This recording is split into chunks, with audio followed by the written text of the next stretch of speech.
Okay, this is a short video of a 1994 Toyota pickup truck with 387,000 miles on it. It's a owner, belonged to my aunt, and she gave it to me. She bought a new Lexus, so she gave me this. And of course, after all those years and miles, she had her share of dents and dings. The driver's side actually wasn't too bad. I know it's a little dark back here. The garage door's up and it kind of blocks the light, but this side, I've primered this side of the bed, and there weren't really any dents on this side to fix. The tailgate had a little bit of rust down at the bottom corner here. Repaired that, grounded out, little Bondo. The inside of the bed had a bed liner since it came from the factory, so it's in pretty good shape, so I'm not going to do anything with that because I'm going to put the bed liner back in there. New tail lights and all that. But the passenger side, for some reason, just really took a beating on this thing. There was a dent here, 3 dents here, a dent here, a dent there. There was a small one there, and a couple small ones there and there, and then she had the glass replaced at a glass repair shop, and while it was there, when she went to pick it back up, the passenger side door wouldn't open. Someone had backed into it apparently. Of course, the body shop or glass shop denied, anything, whatever, so that's been, a big crease here and here where they, kind of got shoved together. So I got those repaired. Other than that, let's see, this side, like I said, it really got its share of beating. The front just had a bunch of little minor rock chips and little spots where the paint had, been chipped off, and so it started to rust, and, not huge amount, but little dents and dings on the hood, this and that. But nothing unexpected for a truck this old. And it still runs great. I mean, it's got the 22 RE, 5-speed transmission. The only thing I wish it was a 4x4, but it's not. But at least it has AC and power steering. But anyway, I'm going to be using the Duplicolor Paint Shop line of paints, which are lacquers. And I know that it's not as durable a paint as the urethane base coat clear coat systems.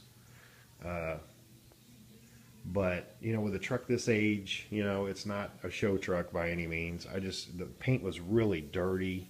It had like graphics from front to back, and they were kind of peeling off. So when I peeled them off, you could tell, how bright and white the paint used to be, and then compared to, what it was then. So I just couldn't do that. I don't want to, maybe not be a new truck, but there's no sense driving around in something, in that condition, if it's, a simple job to just sand it down and paint it, but this side has been done with the Duplicolor lacquer primer, and it came out really good. I had to wet sand it because this is the first time I painted, and it had like I want to call it orange peel. I guess you can get orange peel in primer, I don't know, but it was kind of a, you could see like little tiny orange peel basically. So I sanded that down with 320 wet with a little soapy water, and that came out real good. Now when I did the back here, either I got better, or at setting up the gun or whatever, because this one came out even better than that one, and I wouldn't have to even wet sand this if I didn't want to. But I'll make a light pass over it just to make sure it's got, good bite for the paint when I put it on. As far as the gun that I'm going to be using for this, I bought what is this? This is a devilbiss starting line paint kit. Comes with 2 guns. One's like a touch-up gun, this smaller one, and then this one's for base clear, And the paint shop line is a base clear, but it's a lacquer, So you got your base color, which will be championship white, and then a clear coat. But it seems to be like a decent kit. The gun was a little hard to set up, but it could just be me because I'm used, you know, give me a rattle can and I'll do a pretty good job, and I've never used these, so. But it seems to be a pretty complete little kit. You know, it came with this little air regulator and this little cleaning kit and all that, and that's kind of come in handy. But I would say on this, it says 30 psi on here, max inlet pressure. I'm pretty sure you can see that. What happened to me at first is I set my compressor at 30 psi, and when I came over here, I had 30 psi. When I started painting, you know, I was getting not great results, so I was trying to figure out what was going on, and I noticed that when I squeezed the trigger, this gauge right here on the gun itself would drop down to like 10, you know.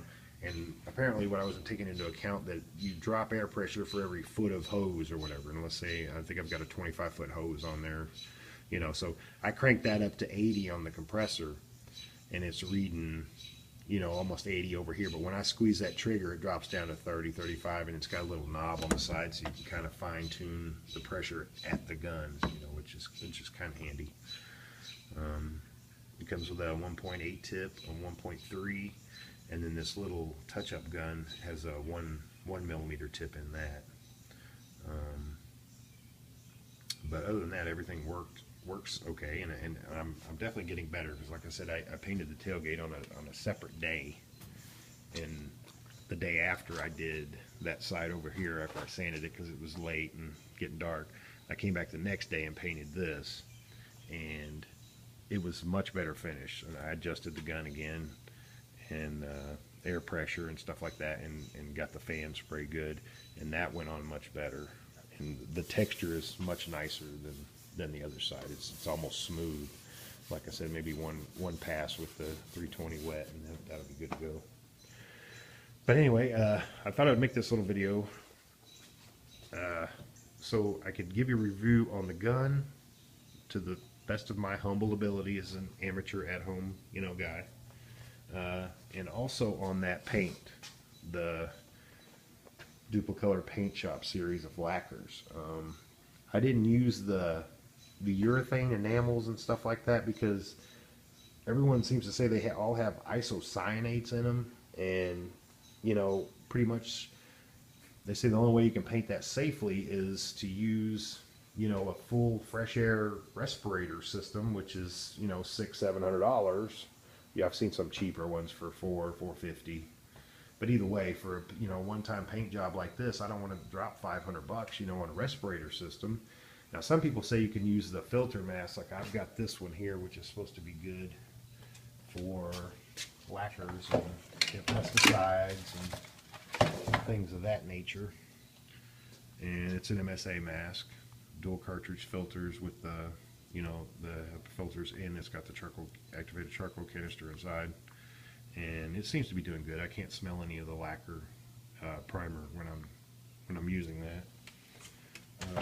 But anyway, they say as far as using those with isocyanates is, the problem is, you know, after, they don't know how long it's safe to use it, because isocyanates are odorless, tasteless, you know, and so I didn't want to risk, you know, you could use it an hour and be okay, or you could use it 8 hours and be okay, or you could use it 30 minutes and the charcoal be used up, you know, the activated charcoal in the mask be used up, and then you're breathing isocyanates for the other hour that you're in there doing whatever you're doing, you know, and you don't even feel the effects for a while, you know. You don't even know you've been exposed till hours later. So I just didn't want to risk it, you know. But that's pretty much why I'm going with the lacquer, like I said, and it's an old truck, you know, it's not perfect, and I don't expect it to be.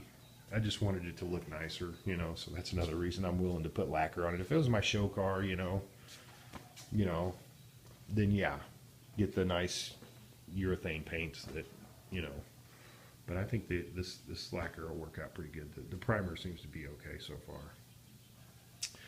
But I may or may not post this video, you know, it's kind of one of those things. I've watched a lot of videos and got a lot of useful tips from people that posted videos on YouTube and stuff, so I thought I would put mine on there. Maybe if it, you know, whether or not it works out or not, I'll post this video and let you know what I think of the paint. And of course, it'll be from an amateur's perspective. Of course, always keep that in consideration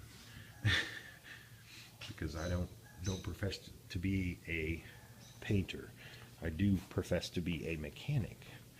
So I will be able to keep this thing running for many, many years to come, and my children will probably not be looking forward to driving this when they get to high school and wish that I wasn't good at fixing cars. So, but anyway, that's about all for now, and I will be painting in a couple of days. So be back then. Thank you for watching.